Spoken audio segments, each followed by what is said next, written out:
I'm Dustin Wood, and my presentation is about skateboarding and why skateboarding should be considered a discourse community. I will start the presentation by showing you a video that briefly explains the history of skateboarding through a series of clips.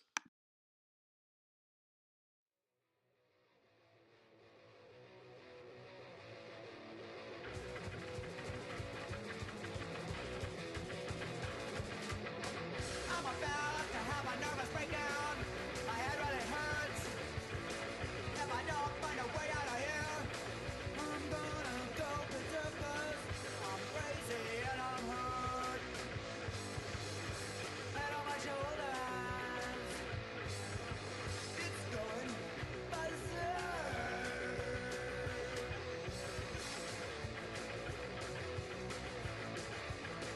I hear the same old talk, talk, talk, the same old lines.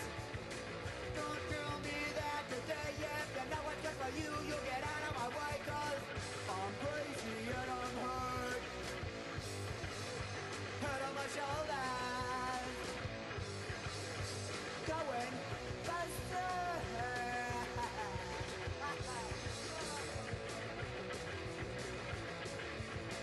I won't apologize for acting out of line.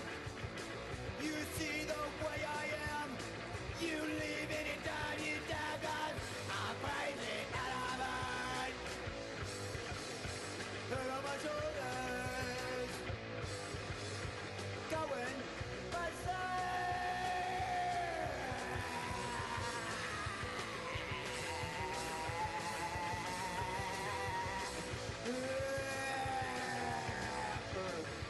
Crazy, crazy, crazy, crazy. I'm so bad with a fucking thing. I'm so bad with a fucking thing. I'm so sick of everything. I just wanna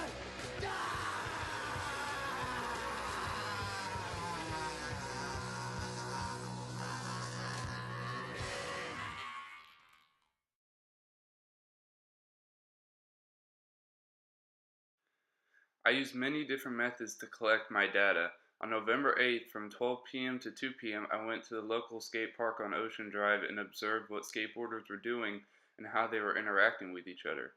I interviewed a student here at TEMUCC that would like to remain anonymous to get a better understanding of why they choose to skateboard.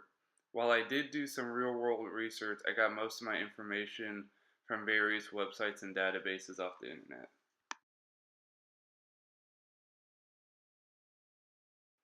According to Swales, a discourse community must have 6 specific characteristics. 1. An agreed set of common goals. 2. Must have mechanisms of intercommunication among its members.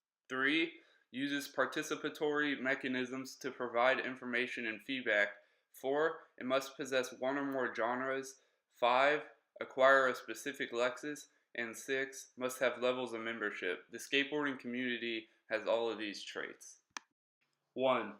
All skateboarders have at least one of these 3 goals: to have fun, to get better, or as a means of transportation. 2. Skateboarders often just use a cell phone to communicate among one another.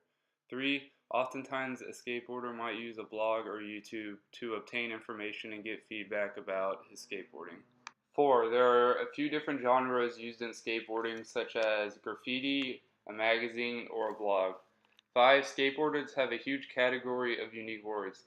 You would only know words such as primo, nollie, switch, or goofy if you were a skateboarder or knew a lot about the skateboarding community.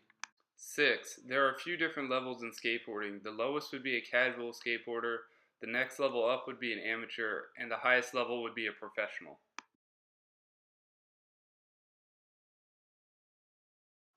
The 3 possible goals for skateboarders can overlap each other. For example, the average skateboarder on campus probably skateboards to have fun and for transportation around the campus, while a skater at a skate park is skating to get better and learn new tricks as well as have fun.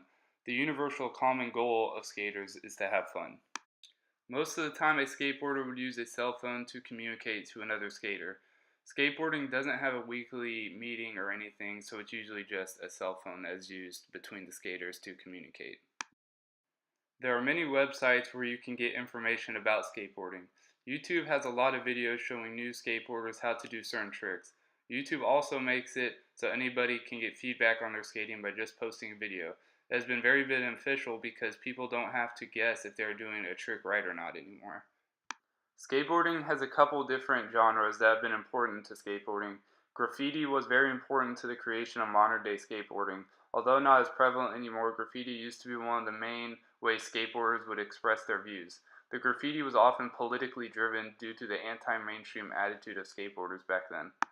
Skateboarding has a very specific lexis that helps them differentiate themselves from other communities. For example, primo is when a skateboarder lands with their board on its side. Goofy is when a skateboarder rides with their right foot in front of their left foot. And Mongo is when a skateboarder pushes with their front foot. These types of words help separate themselves from other people who don't skateboard. The three types of memberships are important because it helps separate the members within the communities based on skill. Professionals are the highest level because they are so good that people are willing to pay them to skateboard. Amateurs are right below professionals because they are the people that have the opportunity to become pro but just haven't done it yet. Casual skaters are lowest because they do not get any benefits except for enjoyment out of skateboarding.